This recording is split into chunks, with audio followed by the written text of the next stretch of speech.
계획이 없었는데 뭐 그래도 이렇게 얼굴 맞아. 여보세요?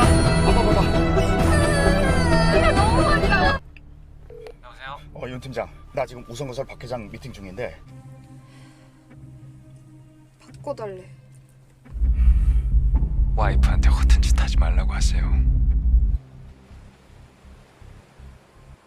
헌팅해서 그런 거잖아. 왜 나한테? 넌 살인자야.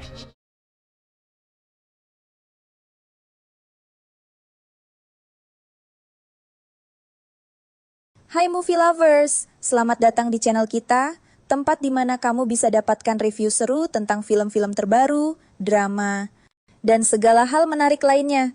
Kali ini kita punya film Korea yang benar-benar penuh ketegangan, hard hit. Dapatkan pengalaman yang bikin deg-degan dari awal sampai akhir, karena film ini bukan sekadar thriller biasa, tapi penuh aksi dan kejutan. Penasaran bagaimana alur cerita yang bikin tegang dan karakter-karakternya yang menarik? Yuk, kita mulai pembahasannya. Rilis pada tahun 2021 silam. Hard Hit sukses mencuri perhatian banyak penonton di Korea Selatan dan mencatatkan lebih dari 500.000 penonton pada minggu pertama penayangannya. Film ini adalah remake kedua dari film Spanyol berjudul Retribution. Cerita dimulai dengan Seong-gyu yang sedang mengantar dua anaknya menuju sekolah. Namun, sebuah telepon misterius dari seorang pria yang tidak dikenal mengubah segalanya. Pria tersebut mengklaim telah menanamkan bom di bawah kursi mobil mereka. Dan jika Seong-gyu mencoba keluar dari mobil atau melapor ke polisi, bom itu akan meledak. Ditambah dengan ancaman nyata, mobil temannya yang juga diancam oleh orang yang sama meledak dengan tragis, Seong-gyu harus berpikir cepat untuk menyelamatkan dirinya dan kedua anaknya. Tapi itu baru permulaan. Peneror yang identitasnya belum diketahui memberikan serangkaian perintah yang semakin sulit dipenuhi, termasuk meminta Seong-gyu untuk mengumpulkan uang dengan cara yang ekstrem, yaitu menelepon klien-klien VIP bank tempatnya bekerja dan meminta mereka untuk melakukan investasi mendadak. Namun, dengan bom yang terus mengintai dan ancaman yang semakin serius, keadaan semakin sulit. Di tengah kebingungannya, Seong-gyu tidak hanya berhadapan dengan peneror tersebut, tetapi juga dengan ketidakmampuan polisi yang terus berusaha memutus komunikasi, tapi malah menambah kerumitan situasi. Bom yang dipasang di bawah mobil, waktu yang terus berjalan, dan ketegangan yang semakin tinggi membuat penonton benar-benar terpaku pada layar. Tapi, siapa sebenarnya yang ada di balik teror ini? Dan apa hubungan antara Seong-gyu dan si peneror? Pemeran utama yang satu ini tentu sudah dikenal, terutama bagi kalian yang mengikuti drama Happiness. Jo Woo-jin memerankan Seong-gyu, seorang pria biasa yang tiba-tiba harus berhadapan dengan ancaman bom yang bisa menghancurkan hidupnya dan keluarganya. Sebagai seorang bankir, Seong-gyu jauh dari sosok pahlawan dengan pelatihan militer atau keahlian khusus. Jangan lupakan pemeran utama lainnya yang turut memberikan warna dalam film ini, Ji Chang-wook, yang terkenal dengan drama aksi dan thriller seperti Healer dan The K2, kali ini tampil dengan karakter yang sangat berbeda. Sebagai peneror yang hanya berbicara melalui telepon, Ji Chang-wook berhasil menyuntikkan rasa ketegangan dan ancaman yang terus-menerus. Meski tak tampil langsung, suara dan karakternya yang misterius membuat setiap percakapan penuh dengan ketegangan. Pemeran lainnya yang tak kalah menarik adalah Lee Jae-in yang memerankan Hye-in, anak perempuan Seong-gyu.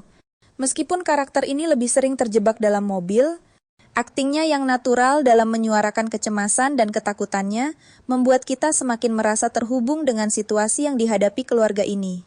Lee Jae-in sebelumnya dikenal lewat drama Rocket Boys, dan di sini dia semakin menunjukkan potensinya dalam peran yang lebih serius.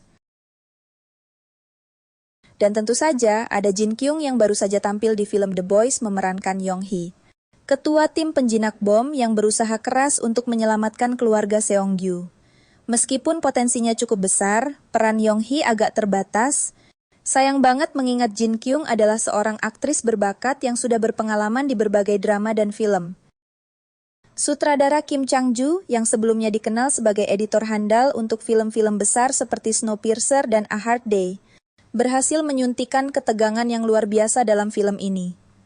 Porsi ketegangan yang disajikan sejak awal sangat terasa, terutama karena sebagian besar film berfokus pada interaksi antara Seong-gyu dan peneror di telepon. Meskipun pengaturan film sebagian besar berada di dalam mobil, Kim Chang-ju bisa membuatnya tetap menarik dengan adegan-adegan yang intens dan emosional. 센터장님은 Namun, meskipun aksi dan ketegangan tetap terjaga, ada beberapa kelemahan yang mengurangi kekuatan film ini. Naskah film ini terasa agak monoton ketika berfokus terlalu lama pada proses Seong-gyu yang harus mengumpulkan uang dari klien-klien banknya.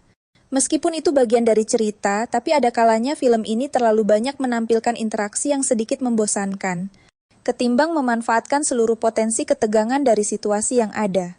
Selain itu, meskipun kita bisa memahami kenapa film ini lebih banyak mengandalkan Seong-gyu yang bukan seorang pahlawan super, terkadang film ini terasa sedikit terburu-buru dalam menggambarkan perubahan emosional karakter, terutama pada ending yang agak dipaksakan.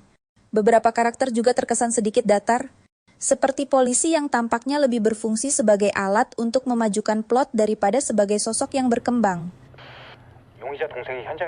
Di sisi positifnya, Ji Chang-wook sebagai peneror misterius berhasil memberikan nuansa ancaman yang mendalam, bahkan tanpa harus tampil di layar. Suara yang tenang tapi penuh ketegangan dari karakter ini memberikan sensasi yang luar biasa. Apalagi saat film ini membawa kita lebih jauh ke dalam permainan psikologis antara Seong-gyu dan sang peneror. 그래요, 맞아요. Jadi, bagaimana menurut kalian? Apakah Hard Hit ini worth it untuk ditonton, atau justru bikin kalian berpikir dua kali? Komentar di bawah ya. Kita pengen banget tahu pendapat kalian. Jangan lupa like dan subscribe supaya kalian gak ketinggalan review film menarik lainnya. Sampai jumpa di video berikutnya, dan seperti biasa, tetap jaga kesehatan dan selamat menonton. 이 폭탄은 시간